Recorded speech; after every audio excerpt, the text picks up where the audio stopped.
마가복음 14장 53절에서 65절 같이 읽을까요? 그들이 예수를 끌고 대제사장에게로 가니 대제사장들과 장로들과 서기관들이 다 모이더라. 베드로가 예수를 멀찍이 따라 대제사장의 집들 안까지 들어가서 아랫사람들과 함께 앉아 불을 쬐더라.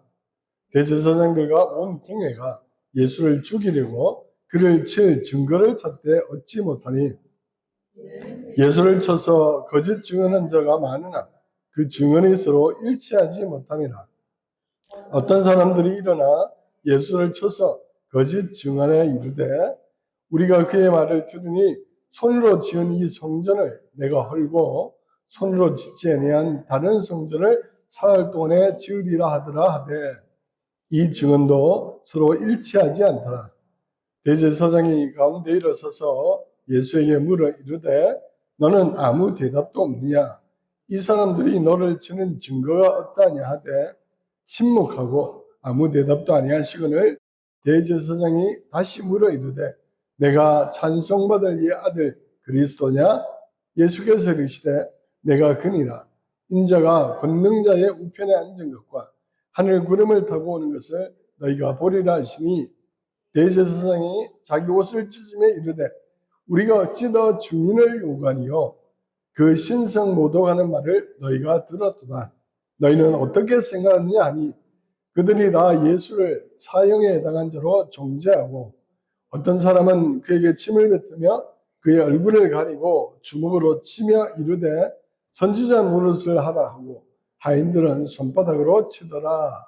아멘. 예수님이 불의한 재판의 희생자가 되셨습니다. 검과 몽치를 가지고 예수님을 잡으러 온 자들이 예수님을 대제사장에게로 끌고 갔습니다. 그랬더니 대제사장들과 장로들과 서기관들이 모였습니다. 이 사람들은 공회원이었습니다. 산헤드린 공회원. 그 당시 예루살렘은 로마가 총독을 보내가지고 정치적이고 군사적이고 행정적인 업무는 총독이 집행했지만 유대인들에 관한 어떤 율법에 관한 것, 뭐 종교에 관한 것 등등은 자치권을 줬는데 그 자치권을 행사한 자들이 산헤드린 공회, 일종의 유대인 의회와 같은 거기 구성원들이 이제 바리새인들, 서기관들, 제사장들 이런 사람들이 이제 리더들이 공회원입니다. 자, 오늘 본문에 보니까 대제사장들과 공회가 모였는데 이유가 뭐냐? 예수를 어떻게 죽일까? 이걸 의논했다는 거예요. 근데 이 재판을 가만히 보면 이 재판이야말로 세계적인 역설이라는 것을 알 수가 있죠. 아이러니입니다. 왜냐하면 인간이 하나님을 재판한다고 모인 겁니다. 그렇잖아요. 예수님은 하나님이셨죠. 그리고 죄인들이 의인을 판단하기 위해서 모였습니다. 악한 자들이 의로운 자를 죽이겠다고 모인 재판입니다. 그렇기 때문에 이 재판정은 역사상 가장 아이러니한 재판입니다. 당시의 대제사장은 가야바라는 사람입니다. 카야파스. 이 사람이 주후 18년경에 그 당시 로마 총독은 발레리우스 그라투스라는 사람입니다. 그러니까 빌라도 전임자이죠. 빌라도 전임자였던 발레리우스가 이 사람을 대제사장으로 임명했습니다. 그리고 주후 46년까지 유대인의 대제사장직을 가야바가 유지했습니다. 사도행전에도 계속 나오죠. 이 가야바의 전임 대제사장은 누구냐? 장인인 안나스였죠. 안나스 역시 로마 총독이 임명했습니다. 그리고 발레리우스가 안나스를 해임했습니다. 자, 이 장면에서 우리가 이상한 걸 발견했죠. 원래 대제사장은 종신직입니다. 원래는 사두개파 중에 사두개 후예들, 아론의 후손들 중에 이스라엘의 대제사장이 되고 그 대제사장이 죽으면 그 아들이 있는 것이 정통적 대제사장직입니다. 근데 오늘 보면은 재밌는 게 있죠. 로마 총독이 임명을 하고 로마 총독이 해임을 했습니다. 왜 이런 일이 벌어졌는가? 역사적으로 아주 복잡한 사연들이 많이 있었어요. 원래 이스라엘 땅은 주전 586년에 바벨론이 쳐들어와서 1차적으로 통치를 했었고, 바벨론이 물러간 다음에 페르시아가 또 통치를 했죠. 그 페르시아 왕 때 일부는 예루살렘에 돌아왔죠. 그리고 성전을 새로 지었죠. 이걸 두 번째 성전이라고 합니다. 그때 사두개파가 제사장이 되었어요. 그런데 얼마 후에 알렉산더가 페르시아를 다 정복하죠. 그리고는 온 세상이 그리스 제국의 수하에 들어갑니다. 알렉산더가 일찍 죽고 난 다음에 그리스 제국은 4개의 나라로 분할 통치가 됩니다. 밑에 있던 장군들이 다 나누었습니다. 그리고 팔레스타인 땅은 안티오커스라고 하는 셀루키드 왕조의 수하에 들어갔습니다. 그리고 이 셀루키드 왕조 중에 안티오커스 에피파네스라고 하는 이 왕이 스스로 자기를 신성하고, 에피파네스라는 뜻이 신성이라는 뜻이, 내가 신이라는 뜻입니다. 안티오커스가 이름인데 나는 신적인 존재다, 이런 스스로. 그래서 막 예루살렘 성전에 돼지피도 뿌리고 제우스 시상도 세우고 막 온갖 악한 일을 했습니다. 그래서 대제사장 중에 한 명이었던 마따디아라는 사람이 봉기를 일으켰어요. 그의 아들 마카비우스나 사람들 모아가지고 그 그리스 왕을 이스라엘 땅에서 몰아냈습니다. 독립전쟁을 한 거죠. 그리고 한 100년 정도는 이스라엘이 독립국가로 유지했습니다. 67년경에 로마가 와가지고 그 유명한 폼페이우스 장군이 완전히 정복해서 다시 로마 수중에 들어가죠. 근데 그 한 100년 정도 이스라엘이 독립국가로 있을 때 굉장히 복잡한 일들이 많이 일어났어요. 특히 대제사장을 놓고 야손이라는 사람, 별 희한한 사람들 같은 이 사람들이 그리스 왕 안티오커스에 가서 돈을 주고 제사장직을 매수를 합니다.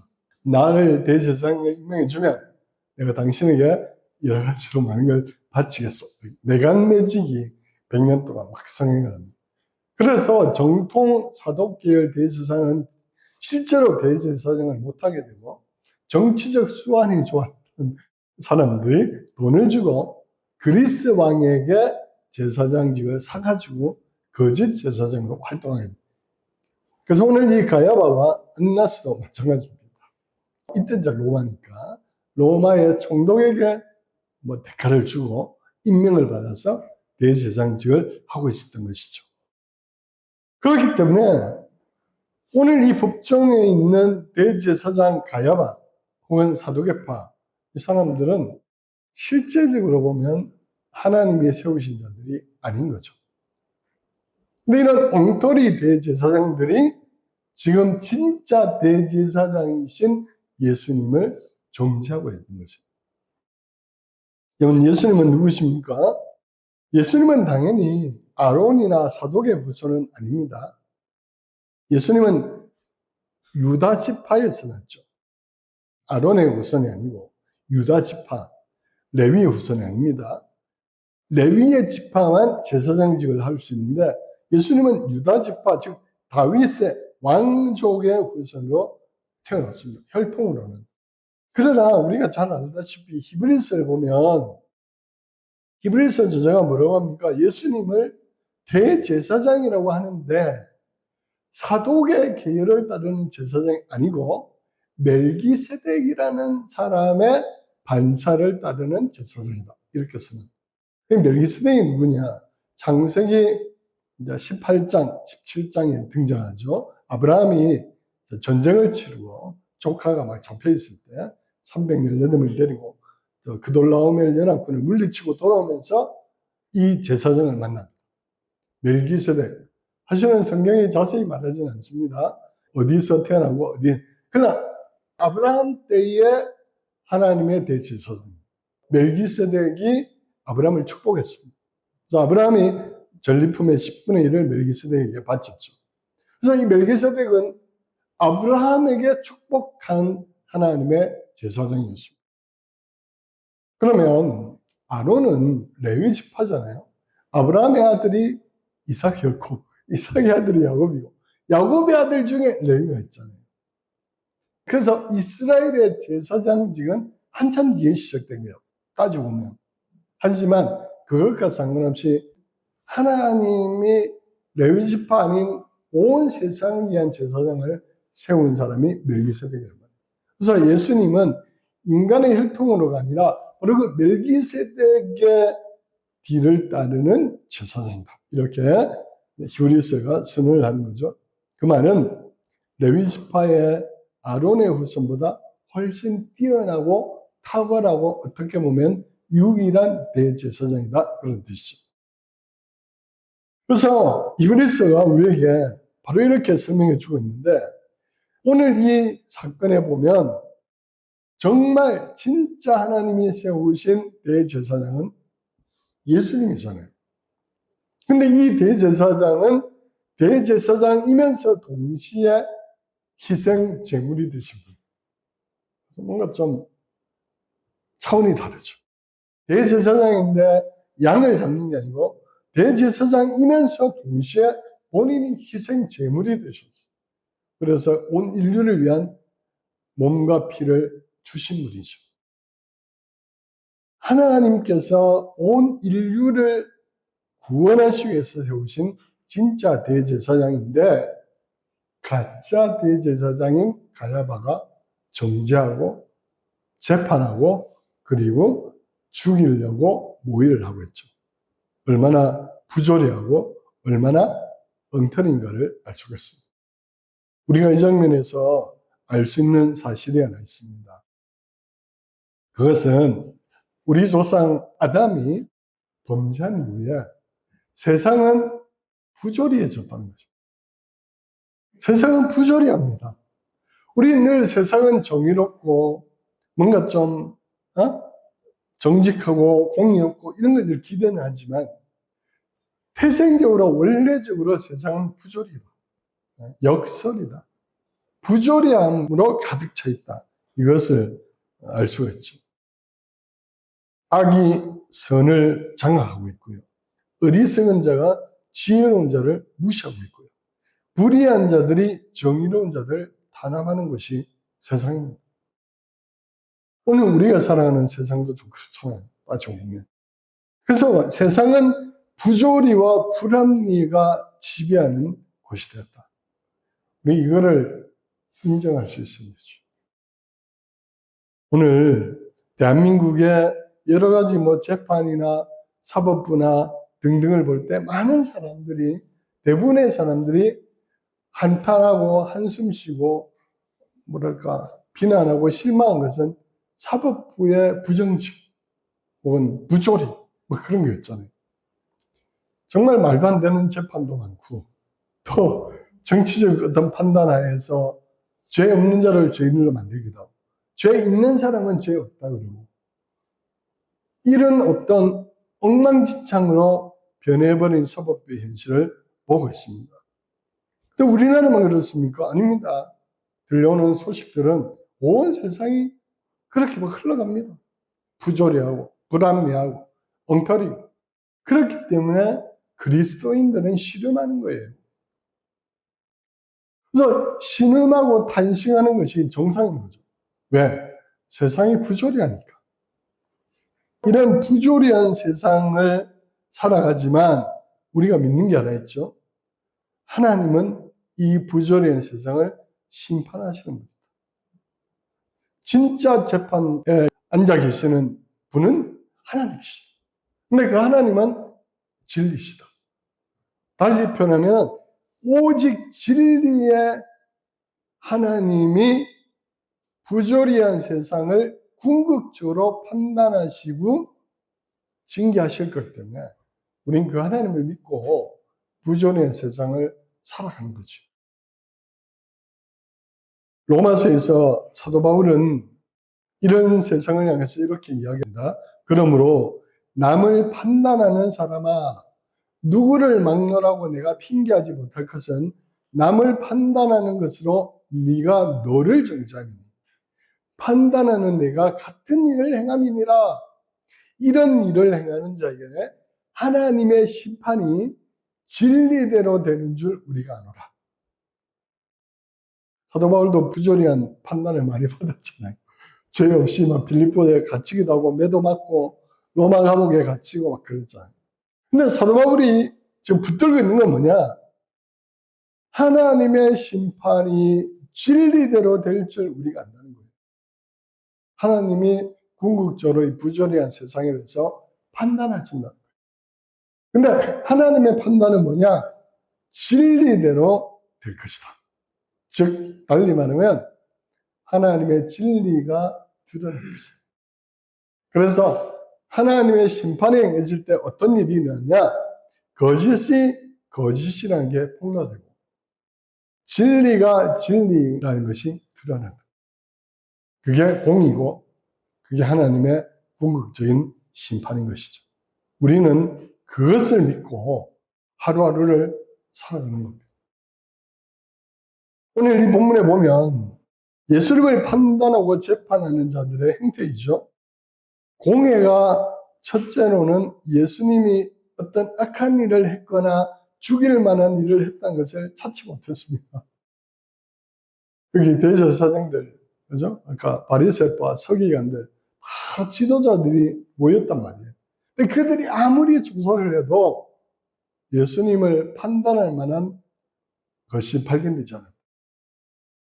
그러니까 그러면 예수님을 풀어줘야 되는데 그 다음 단계에 무엇을 합니까? 거짓 증인들을 세웁니다. 아마 매수했겠죠. 제사장들이 거짓 증인들을 심어놓은 자들이 일어나서 이제 증언을 했다는 거예요. 그런데 오늘 본문이 뭐라고 하냐면은 그 증언들도 서로 맞지 않았다는 거예요. 근데 그 중에 한 명이 이런 증언을 해요. 우리가 그의 말을 들으니 손으로 지은 이 성전을 내가 헐고 손으로 짓지 아니한 다른 성전을 사흘 동안에 지으리라 하더라. 요한복음에 예수님이 하신 말씀이에요. 예수님이 성전을 깨끗하게 하시면서 하셨죠. 이 성전을 헐어라. 그럼 내가 손으로 짓지 아니한 성전을 사흘 만에 세울 것이다. 사실은 이건 무슨 뜻이에요? 요한복음도 설명하고 있죠. 십자가에서 돌아가시고 사흘 뒤에 부활하셔서 하나님의 교회를 세우시는 것을 상징한다고 요한도 설명하고 있습니다. 예수님이 그걸 말한 거잖아요. 이제 이 건물로서의 성전은 이제 끝났고 하나님이 세우시는 새로운 성전은 건물이 아니고 교회라는 것입니다. 두세 사람이 모인 곳. 예수님의 십자가 부활을 믿는 그 성도의 무리, 모임 자체가 교회고 그것을 예수님이 세우겠다. 이거잖아요. 근데 오늘 이 본문에 보면 거짓 증언자들이 이 예수란 자가 성전을 헐어버리겠다고 했다. 이 성전이 무너진다고 했다. 이게 이자의 죄다 이거죠. 왜냐하면 이스라엘인들에게 성전은 하나님의 집이란 말이죠. 하나님이 계시고. 그러니까 성전과 율법, 이거는 이스라엘 종교와 모든 삶의 핵심입니다. 두 기둥입니다. 성전과 율법. 누구든지 성전이나 율법을 비판하거나 비난하거나 무시하면 그는 이스라엘 사람이 아닙니다. 이걸 노린 거죠. 이자가 이 하나님의 집, 하나님의 성전을 헐어버리겠다고 했다. 이 충분히 죄가 된다 이거잖아요. 오늘 우리 시대도 이런 일이 참 많습니다. 비유, 은유, 메타포 이걸 모르는 그런 사람들이 많아요. 문자주의자들. 하나님의 말씀을 읽는데 예수님이 지금 이 말씀을 하신 것은 상징이잖아요. 내가 진짜 이 성전을 헐어버리겠다가 아니고 이 성전이 아닌 하나님의 새로운 성전, 새로운 하나님의 나라를 세우겠다 이런 뜻인데 말귀를 못 알아듣는 거죠. 이 건물 자체를 무너뜨렸던 악한 자다 이렇게 본 거죠. 오늘날도 이런 사람들 참 많아요. 17세기에 아일랜드 주교 제임스 오셔라는 분이 창세기 주석, 자기가 창세기를 주석하면서 1장 1절 옆에다가 주전 4004년 이렇게 썼습니다. 아담이 주전 4004년에 태어났다는 거죠. 그때 세상 만물이 시작됐다고 표시를 했습니다. 그러니까 이 근거가 뭐냐? 솔로몬 때부터 역으로 족보를 나이를 계산한 거예요. 솔로몬이 왕으로 등극한 데가 주전 800년이거든요. 그거는 연대가 나오잖아요. 기록이 다 있습니다. 거기 솔로몬부터 이제 다윗이 몇 살 죽고 쭉쭉쭉쭉 해야 뭐 아담이 뭐 노아가 몇 살에 죽고 또 라멕이 몇 살에 죽고 무드셀라가 죽고 아담까지 가니까 4004년이 딱 된 거죠. 그래서 아담은 4004년에 태어났다. 이렇게 한 거예요. 이게 지금까지 살잡고 있는 지구 6000년설의 근거입니다. 근데 제임스 오셔는 몇 가지 사실에서 사실은 성경을 곡해한 거죠. 잘못 읽은 거죠. 일단 족보는 모든 사람을 적지 않습니다. 이스라엘 사람들은 핵심 인물만 적습니다. 마태복음 1장에 예수님의 족보도 모든 조상을 적는 게 아니에요.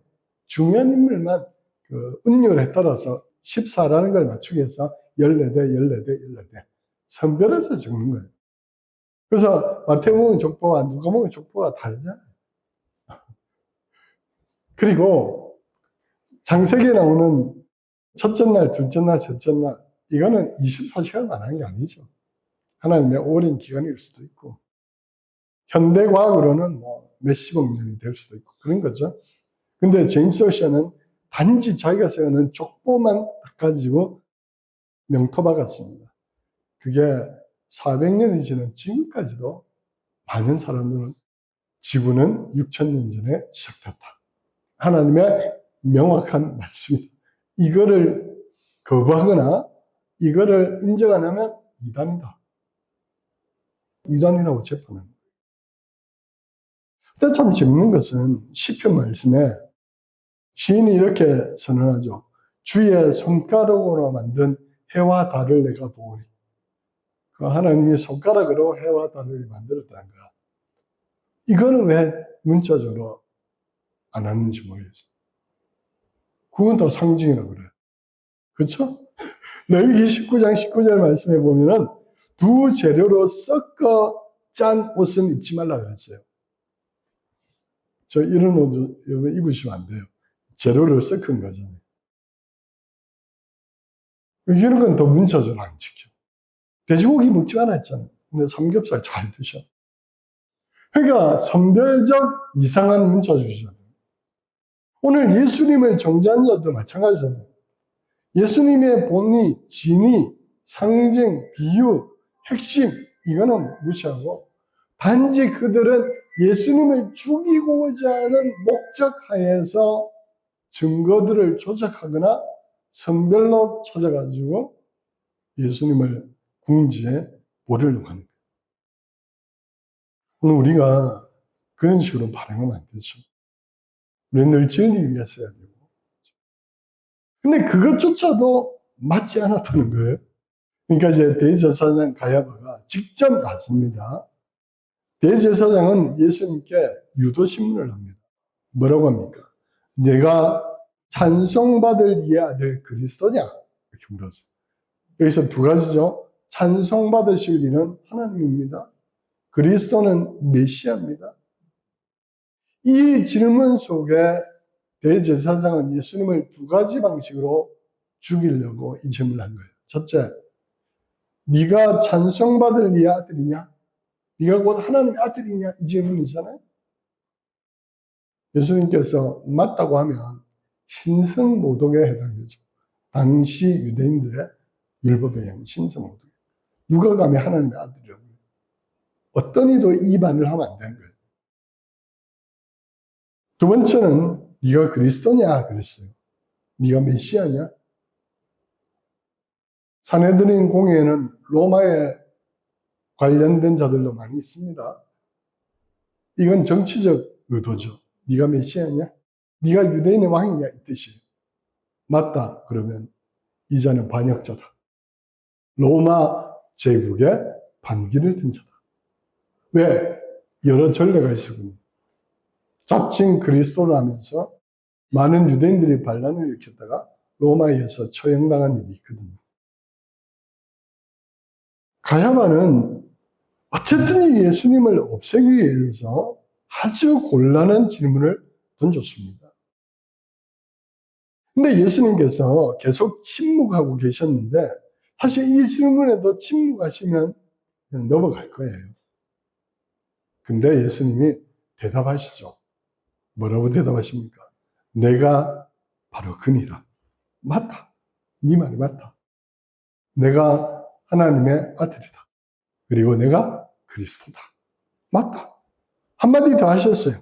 인자가 권능자의 우편에 앉은 것과 하늘 구름을 타고 오는 것을 너희가 볼 것이다. 그럼 빼박진 거예요. 인자가, 이 말은 인자라는 말은 다니엘서 7장 14절에 등장하는 용어입니다. 즉 하나님의 아들, 인자는 하나님의 아들이에요. 다니엘이 환상 중에 보았죠. 하나님이 보좌에 앉아 계시고 인자 같은 이가 그 앞으로 인도되며 나라와 권세와 영광을 다 주었다고 했어요. 그게 메시아거든요. 예수님은 다니엘서 말씀을 스스로 드러내셨어요. 그렇다. 내가 바로 그 인자다. 내가 메시아다. 그리고 내가 권능자, 즉 하나님의 우편에 조만간 앉을 것이다. 그리고 하늘 구름을 타고 내가 다시 오는 것을 너희가 볼 것이다. 그러자 대제사장이 기다렸던 듯이 신성모독이다. 그 앞에 앉은 공회원들에게 너희는 어떻게 생각하냐? 그러니까 그들도 이구동성 신성모독이다. 이거는 사형에 해당한다. 그렇게 된 거죠. 그러면 예수님은 이 말씀을 하시면 죽으실 줄 알았지만 왜 이 말씀을 하셨을까요? 그거는 우리가 마가복음을 계속해서 읽어본 바와 같이 예수님이 스스로 작정하셨기 때문이죠. 예수님이 십자가를 지시기로 마음먹으셨고 그리고 하나님께서 원하시는 것이 죽음이시고 그러나 부활하실 것을 믿었기 때문에 이 대목에서 예수님은 인정하실 뿐만 아니라 이것이 사실이니까. 이게 사실이잖아요. 실제로 예수님은 하나님의 아들이셨고 실제로 메시아였고 실제로 하나님 보좌 우편에 앉으실 거고 이거는 명백한 사실이니까 대제사장의 유도신문일지라도 예수님은 사실을 사실로 말씀하신 것이죠. 진리를 진리로 믿고 증언하는 사람을 세상은 감당하지 못합니다. 1521년 4월에 독일 남부지역 보름스라는 도시에서 제국의회가 열렸습니다. 2년 전 1519년 루터가 95개 조항을 비텐베르크 대학 정문에 붙이고 논쟁이 몇 년 동안 있었어요. 그래서 로마의 당국자들과 로마의 국왕을 입고 있는 신성 로마 제국의 황제 까를로스 5세가 루터를 죽이려고 이단자니까 그 제국의회에 소환을 했어요. 수많은 루터를 지지하는 특히 작센 제후 프리드리히 이런 사람은 가지 말라고 했거든요. 당신 가면 죽습니다. 분위기가 심상치 않습니다. 루터 그 가면 처형당할지도 몰라. 루터는 당당하게 갑니다. 보른스 제국의회. 왜 갑니까? 왜 갔습니까? 진리이기 때문에.